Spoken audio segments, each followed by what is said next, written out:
Approaching Christmas by Jane Williams. Making lists. I know some people who start buying Christmas presents while they are on their summer holidays.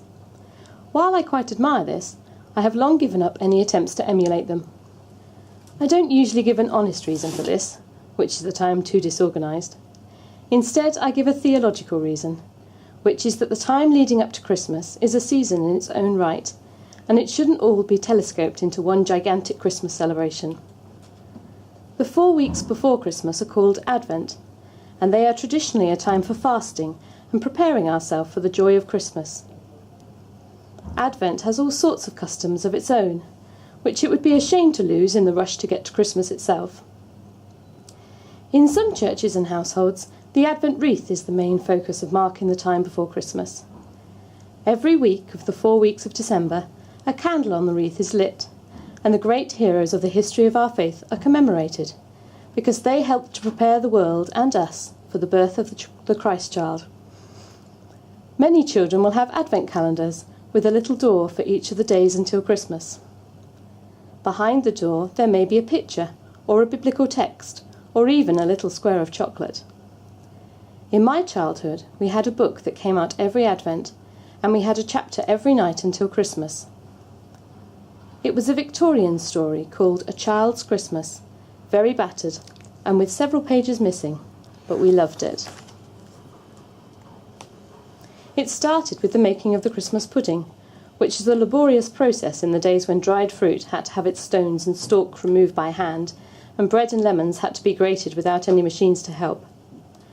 We always made our Christmas puddings the day we read that chapter of the book, and each member of the family was supposed to say a prayer as they stirred the pudding.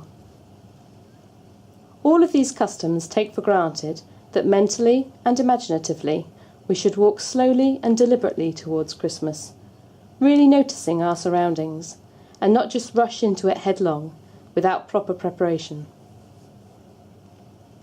The weeks before Christmas remind me most forcefully of pregnancy. I suppose that is partly because we know that we're waiting for the birth of a baby. But it's also because of that curious combination of readiness and unreadiness.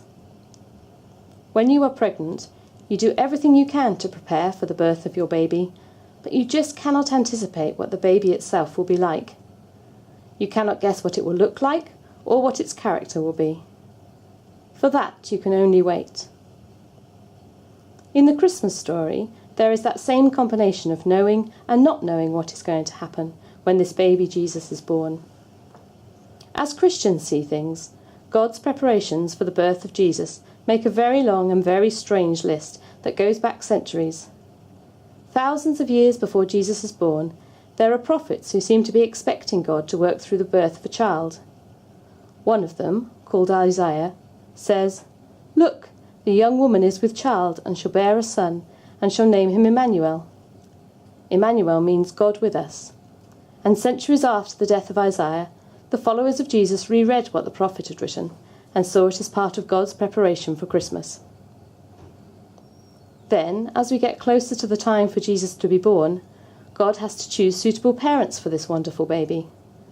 God's choice is a bit surprising because Mary and Joseph are very ordinary people, not rich or powerful or able to spoil the special baby with lots of possessions. The only unusual thing about Mary is that when God sends an angel to ask her if she will be a mother to Jesus, she just says yes. I don't know many people who would react so calmly to such a visit. It's intriguing to wonder if there were other women who said no, or who wouldn't recognise an angel if it was standing right in front of them, so didn't even notice they were being asked. We just know that Mary said yes, and God's preparations got more detailed. The person that God chooses to be a father figure for Jesus isn't obviously outstanding either. But without him, all of God's centuries of planning would have gone to waste.